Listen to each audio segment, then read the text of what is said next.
Steve Wynn once made people feel like Vegas belonged to them. A small bankroll was enough to walk into the Mirage or Bellagio and feel important, and for years millions believed he was the man who understood what they wanted better than anyone else.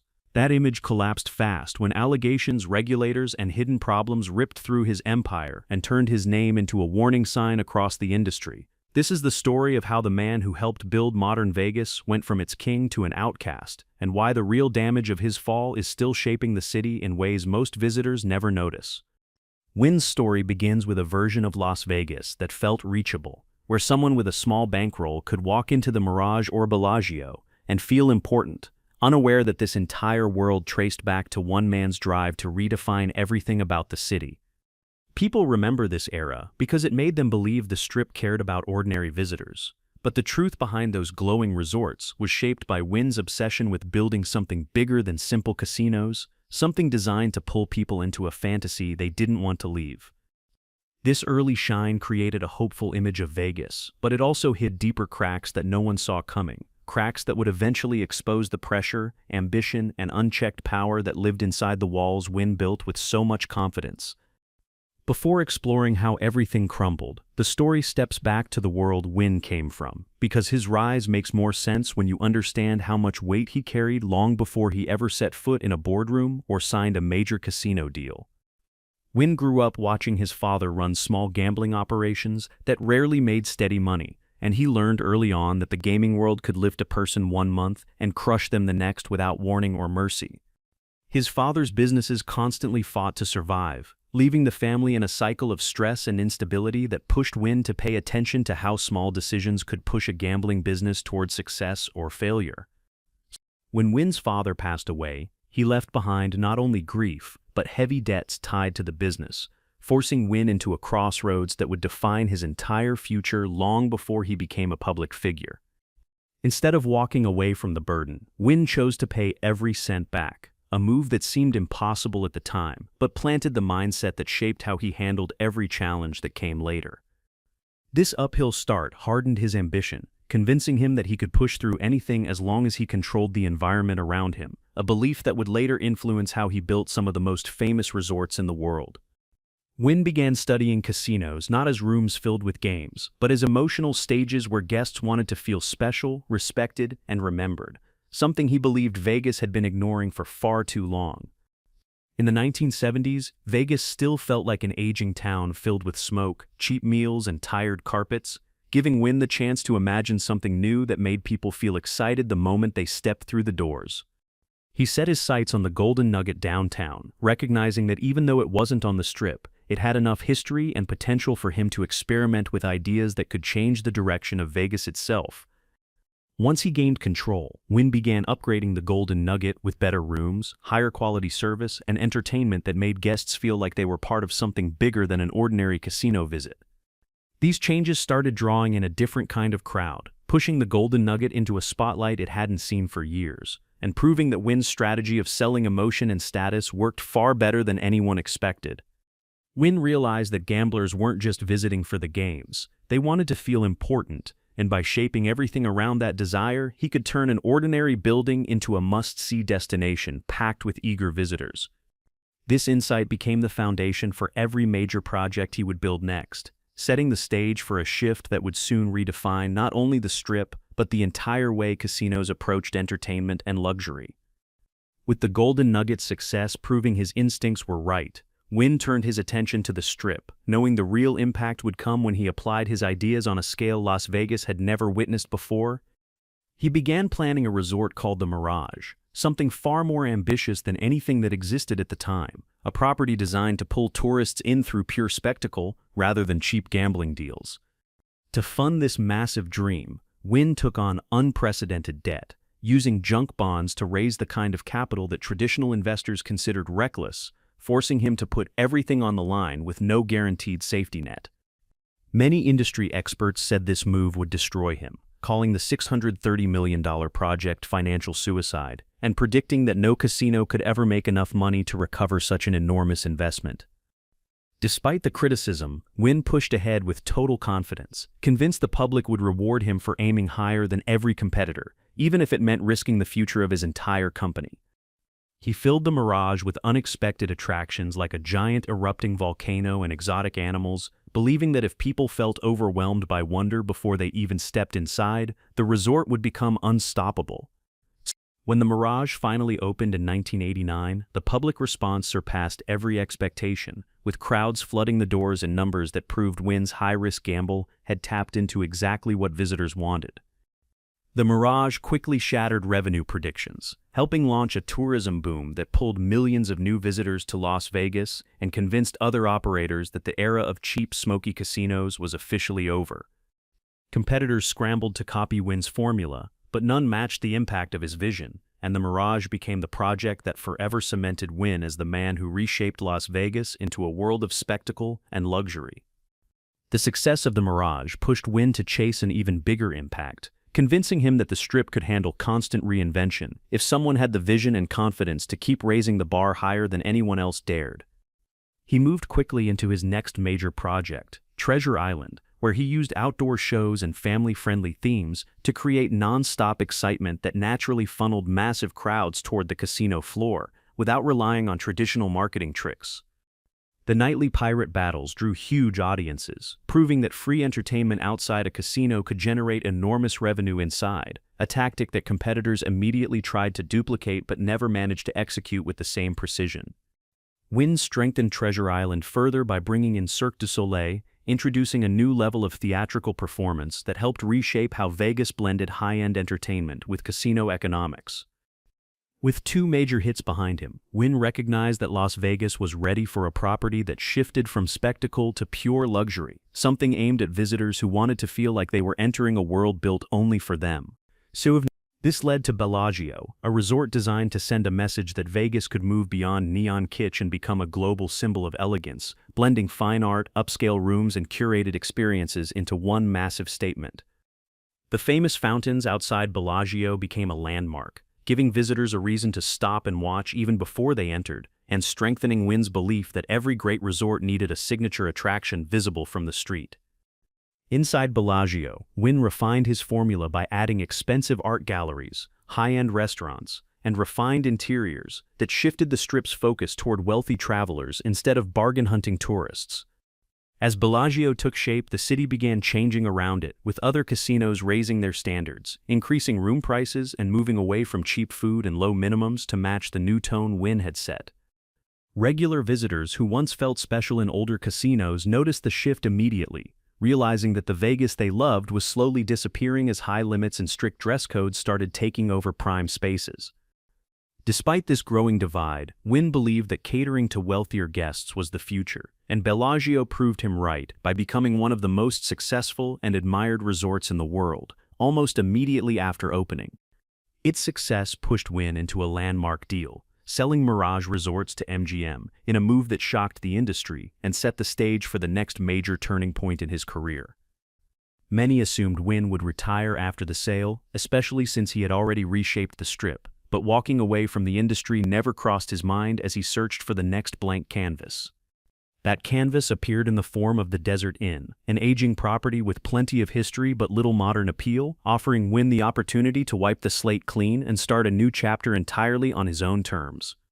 Wynn purchased the Desert Inn quietly, then decided to demolish most of it, clearing space to build a resort that would carry his name directly and reflect every lesson he had learned throughout his career.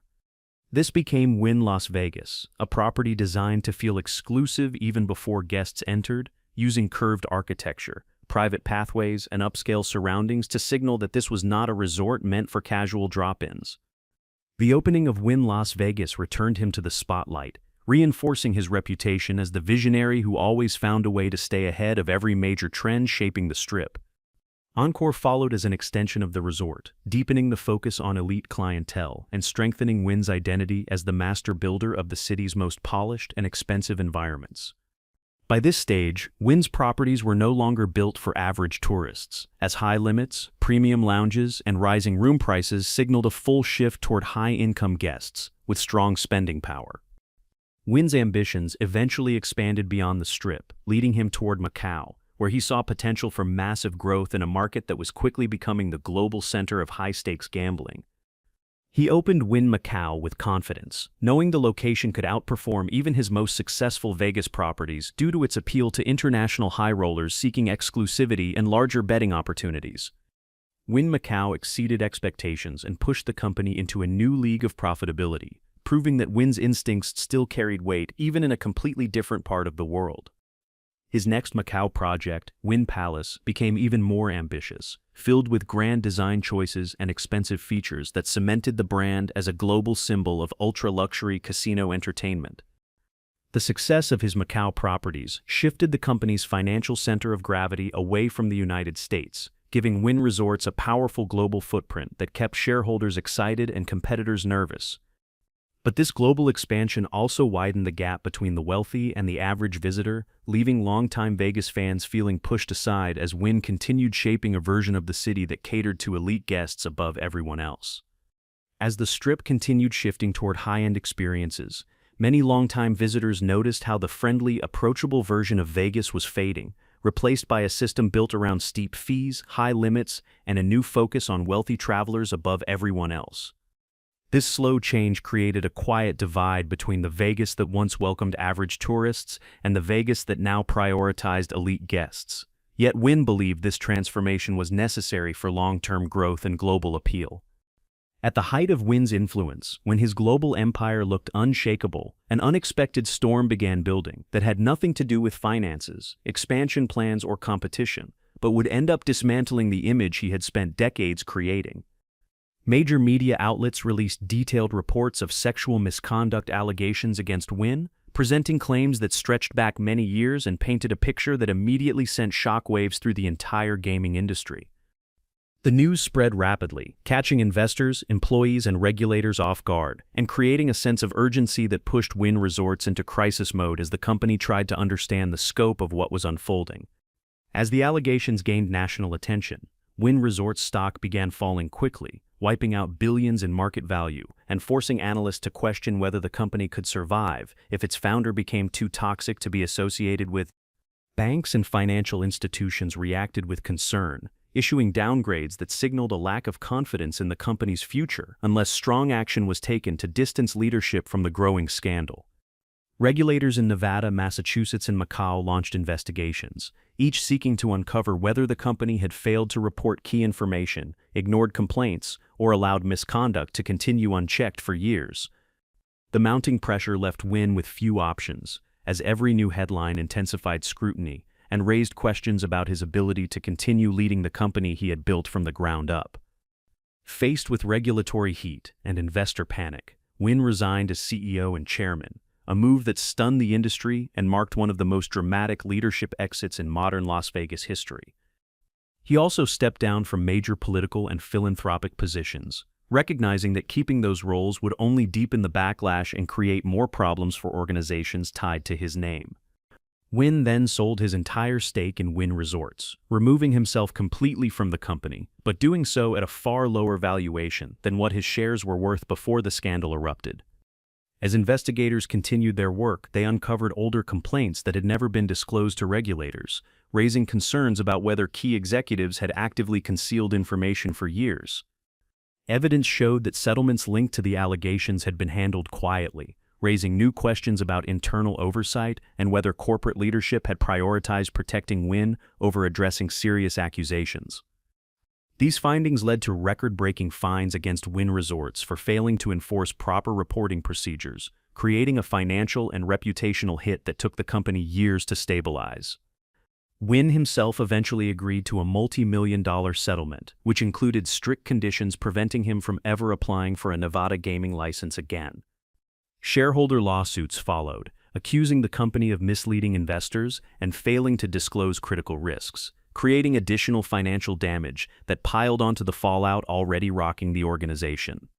Universities, museums, and charitable groups began removing Wynn's name from buildings, scholarships, and awards, signaling that his public legacy had become too controversial to remain attached to respected institutions. The Boston Casino project, originally tied closely to Wynn's identity, removed his name and rebranded completely, distancing itself from any association that could jeopardize regulatory approval or community trust. Inside Wynn Resorts, leadership changes accelerated as the board began replacing executives who had protected Wynn or failed to enforce proper reporting standards, signaling a complete reset in corporate culture. The company added new board members, including more women, to strengthen oversight and rebuild trust with regulators who demanded proof that the organization was committed to real change. New workplace rules and reporting systems were introduced, creating a modernized structure designed to prevent any future misconduct from slipping through the cracks or being quietly handled without transparency. These internal changes slowly helped Wynn Resorts regain stability, giving investors confidence that the company could survive without the man who had shaped nearly every major decision for decades.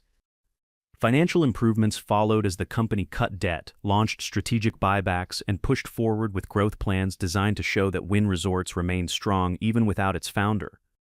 The company also secured a long-term Macau concession, and later won a groundbreaking license in the United Arab Emirates, proving its global ambitions remained alive even as Wynn's personal influence faded from the picture entirely. As Wynn Resorts moved forward under new leadership, the Strip adjusted to a future without the man who once shaped nearly every major decision, leaving many observers wondering how much of Wynn's original vision would survive without his direct influence. Even with strong financial performance, the company carried the weight of public scrutiny, as regulators and investors watched closely to see whether the promised cultural changes would truly take hold or fade once the headlines slowed down. Despite these challenges, the company's properties continued attracting wealthy travelers, reinforcing the long-term shift toward high-end tourism that Wynn himself had pushed for, even though he was no longer part of the industry's daily operations. Meanwhile, many regular visitors who had once felt at home in older versions of Vegas noticed that the city now seemed built around expensive restaurants, steep resort fees, and high table minimums that shut out casual gamblers. This growing separation between average tourists and elite guests made it clear that the Vegas Wynn created no longer existed in the way people remembered, even though his name still glowed atop some of the Strip's most famous towers. As the years passed, the Wynn and Encore signs became reminders of how much the city had changed, showing both the height of his creative vision and the distance between the Vegas he built and the Vegas people once believed they owned. Shareholder lawsuits continued winding through the courts, bringing additional costs and forcing the company to revisit past decisions that had contributed to the scandal, adding another layer of accountability to its ongoing reset. Investigations across multiple jurisdictions eventually closed, but the consequences remained in place, including heavy fines and strict future oversight that ensured the company could never return to the old patterns that hid serious internal issues. The scandal also changed how gaming regulators approached corporate conduct, pushing them to demand clearer reporting, stronger workplace protections, and better transparency from every casino operator on the Strip and beyond. Even as the company stabilized, the contrast between Wynn's grand achievements and his downfall continued shaping public opinion, making his story one of the most dramatic rises and falls in the history of the gaming industry. For many longtime Vegas fans, the emotional impact went beyond corporate outcomes, because the experience Wynn had once sold a world where anyone could feel like a VIP had disappeared in favor of a system built around high rollers. This shift left older visitors feeling like outsiders in a city they once felt connected to, especially as newer resorts embraced exclusive lounges, expensive dining, and profit models built around charging for nearly every feature. Wynn's influence remained visible in the architecture and design choices across modern casinos, proving that even though he was gone, the industry still followed the blueprint he created during his peak years.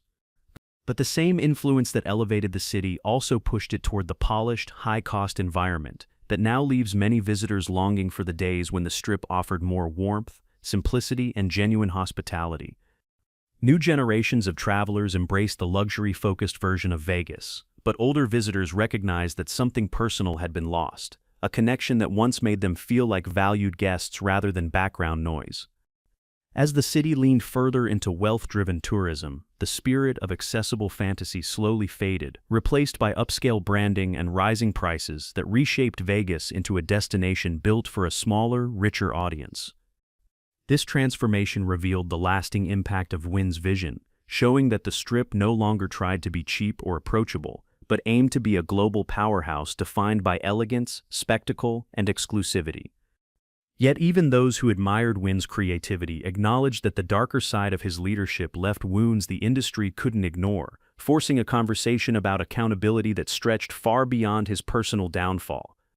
The more the company rebuilt itself, the clearer it became that the post-Wynn era required not only financial recovery, but a cultural shift strong enough to prevent old mistakes from resurfacing in new forms.